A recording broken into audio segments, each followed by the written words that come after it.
Dicen que su música era capaz de detener el tiempo, que las fieras del bosque se acostaban a sus pies solo para escucharle tocar, que los árboles inclinaban sus ramas y que el río detenía su curso. Él era Orfeo, hijo de una musa tocado por los dioses. No cantaba, sus notas eran plegarias.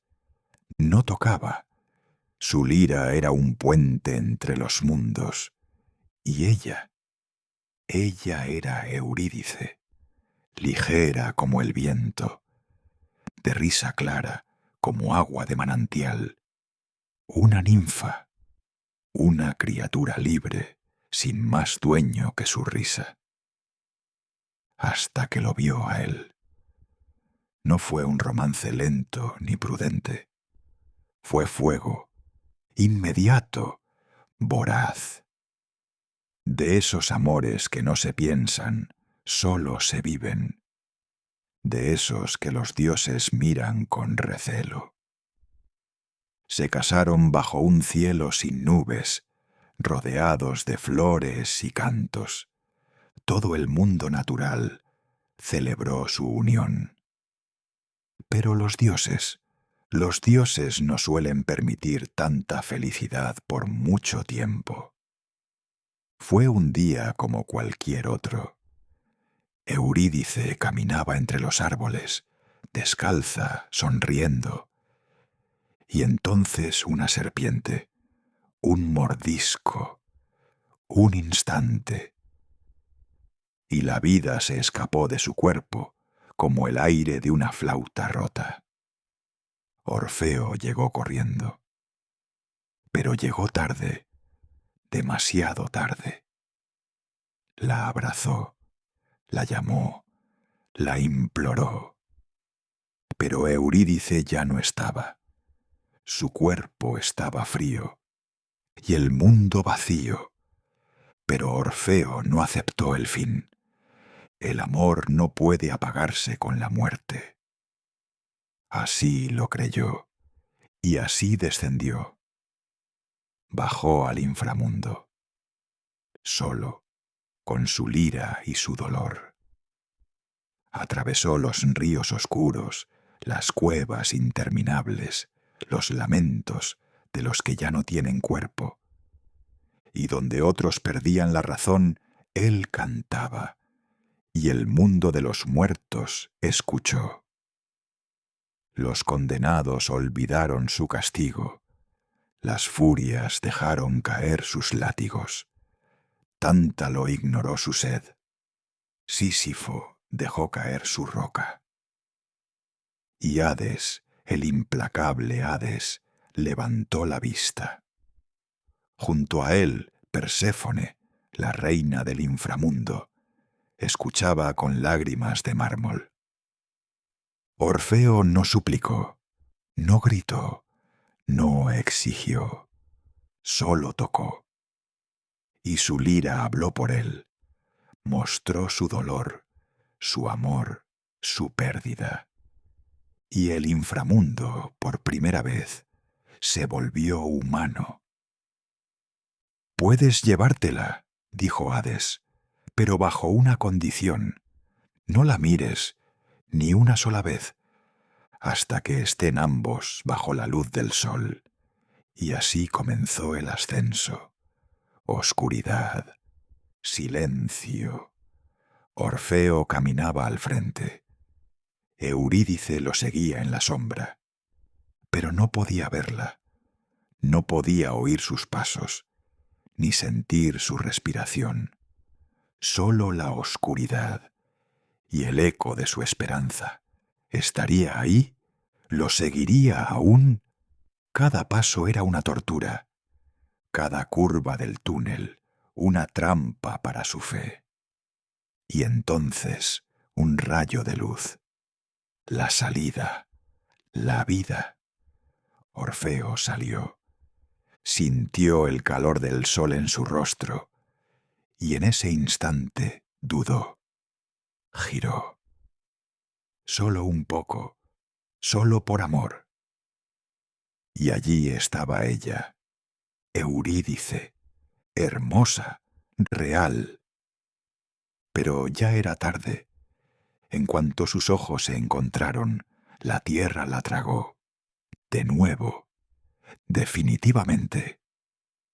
No hubo tiempo para palabras, ni despedida, ni promesa, solo una mirada, llena de amor, llena de tristeza, y luego el vacío. Orfeo gritó, su voz quebró las montañas, pero ningún dios respondió. Volvió al mundo de los vivos. Cayó en silencio. Jamás volvió a cantar. Jamás volvió a tocar su lira. Caminaba solo, entre árboles que ya no se inclinaban. El río fluía sin pausa, y las fieras, ahora, lo ignoraban. Ya no era Orfeo. Era apenas el eco de un amor roto. Dicen que las bacantes, al verlo tan triste, tan ajeno, tan puro, no lo soportaron. Y lo mataron, despedazaron su cuerpo.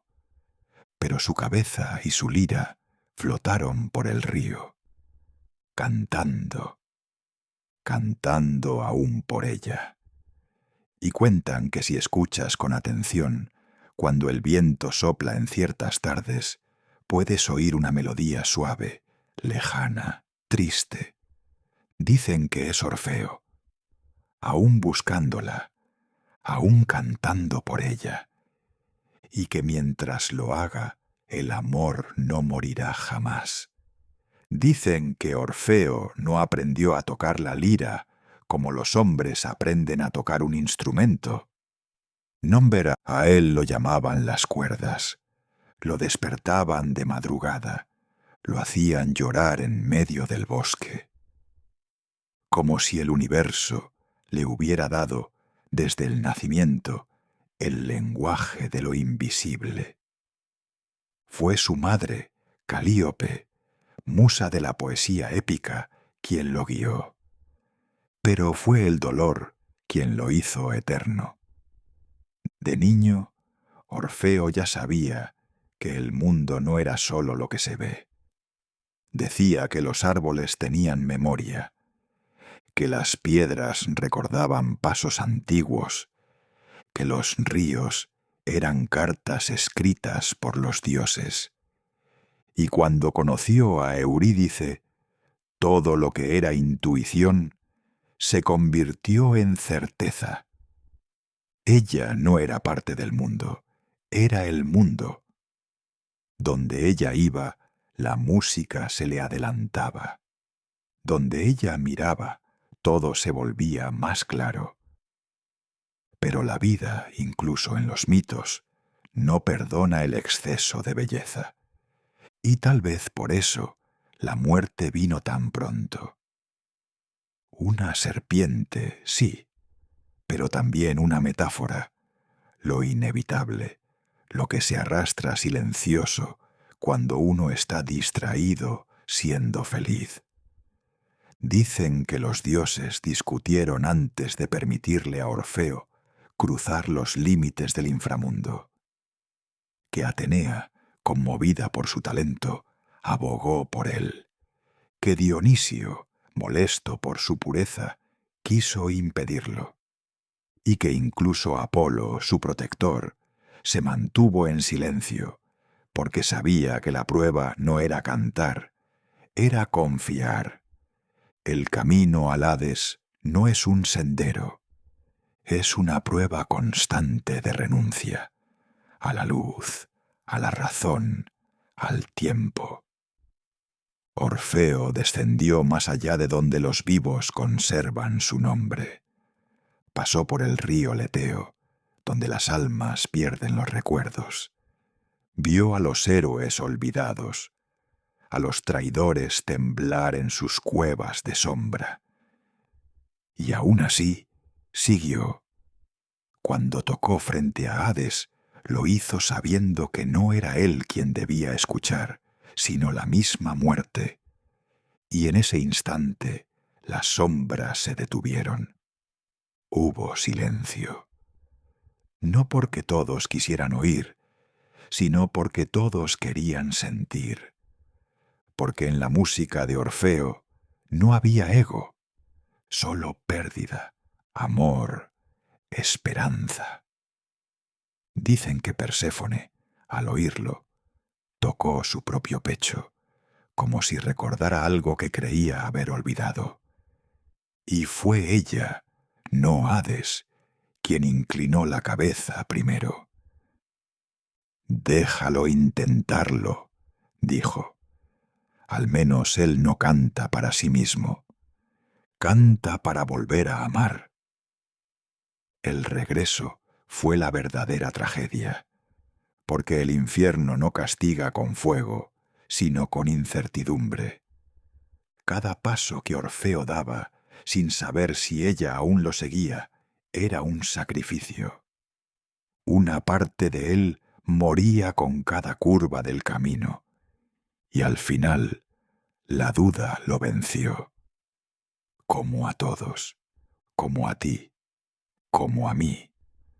Cuando la perdió por segunda vez, no gritó como un loco. Gritó como un hombre que entiende que los milagros no se repiten. Y esa comprensión fue su condena.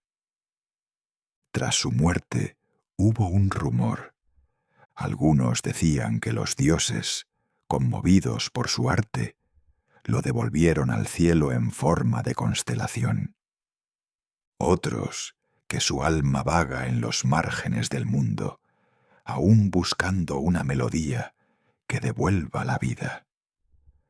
Pero hay quienes creen que Orfeo no quiere volver a verla, que la sigue cantando no para revivirla, sino para no olvidarla. Porque a veces recordar es la única forma de resistir el olvido. Así que la próxima vez que escuches música que te atraviese el pecho, que te haga llorar sin saber por qué, piensa en él, en Orfeo, en su historia, en su eco, porque tal vez esa nota, esa cuerda, esa lágrima, es solo un mensaje que viaja desde el otro lado del mundo, desde donde el amor no muere, solo canta.